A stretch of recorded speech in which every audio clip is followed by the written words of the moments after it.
La exposición de hoy es con relación al padre de lo que es la lingüística, que es Saussure.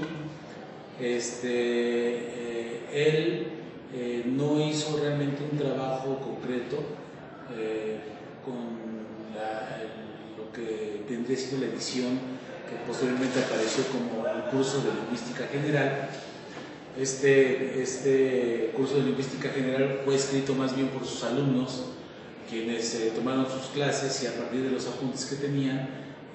establecieron lo que es el inicio de lo que viene siendo estudios de la lingüística en su época contemporánea. En virtud de que antes de que apareciera este libro del curso de lingüística general, los estudios que se realizaban desde la lingüística eran solamente de la lingüística comparativa, principalmente en donde se trataba de establecer cuál era la evolución que tenía cada lengua, considerando todavía el paradigma aquella de que todo tenía un origen, tenía un crecimiento, un desarrollo y finalmente morían. Entonces las lenguas se les empieza a establecer como lenguas que tenían mayor evolución en comparación con las otras lenguas de menor evolución.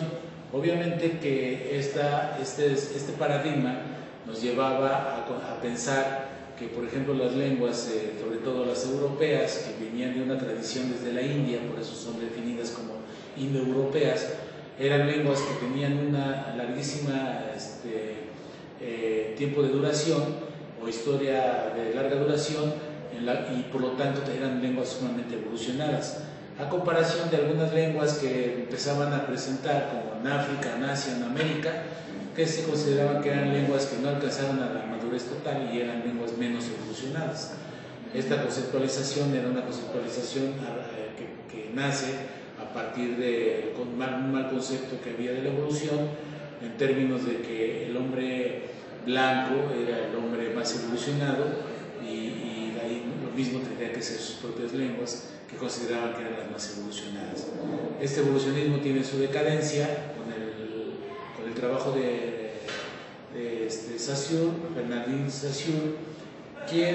suizo, quien empieza a presentar cómo todas las lenguas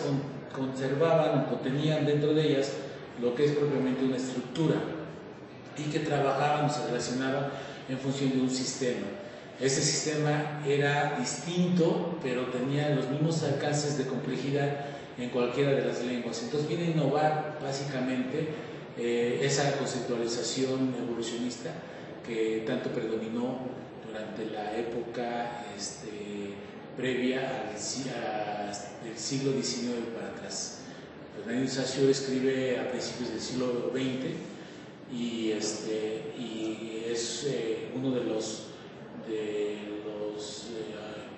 de las obras más prolíferas que se dan, no solamente por los alcances que llega a brindar al estudio de la lengua, sino que el modelo del estructuralismo abarca básicamente todas las ciencias, ya sea psicología, ya sea sociología,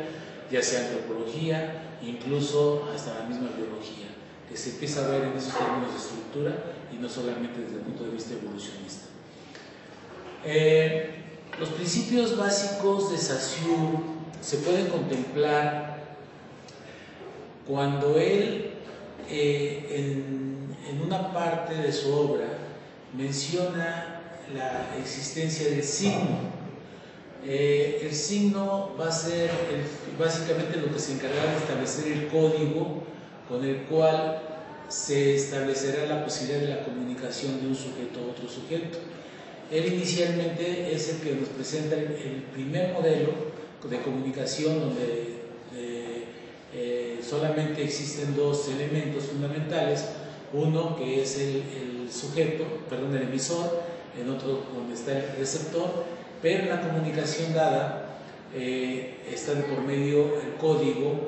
que permite que exista una inteligibilidad en la transmisión de información del emisor hacia el receptor. El código entonces va a estar conformado por una serie de signos, pero estos signos, dice Saussure, que en el futuro deberá de aparecer una ciencia que se encargue del estudio de los signos, y esta ciencia le llama como semiología. La semiología es asumida posteriormente por varios autores, aunque entra en conflicto con el término de semiótica que Charles Peirce, también contemporáneo a Saussure, que aparentemente no se conocieron, también desarrolló una propuesta científica de los signos, pero él la establece como semiótica. La semiología de Saussure tiene un propósito concreto, que es analizar el signo verbal. O sea, se va a entender el lenguaje desde el punto de vista de la comunicación como el signo verbal, mientras que la semiótica abre las posibilidades a otro tipo de ciencias del signo. Por ejemplo, ya no solamente era estudiar la comunicación, el lenguaje verbal, sino que también era atender los lenguajes no verbales y los lenguajes paraverbales. Esto encausó en primera discusión que se da de acuerdo con Saussure, decía que la lingüística era como una parte de la semiótica, porque la semiótica, una parte de la semiología, porque la semiología la ubicaba como una cuestión más amplia que la propia lingüística. Sin embargo, Roland Barthes, por ejemplo, considera que la semiología va a ser parte de la lingüística, porque la semiología va a apoyar a los estudios lingüísticos. Sin embargo, la postura poco a poco en su avanzada, en primera instancia, es que la discusión ya no se da solamente en términos de que si la lingüística era parte de la semiología o viceversa, sino que también se da con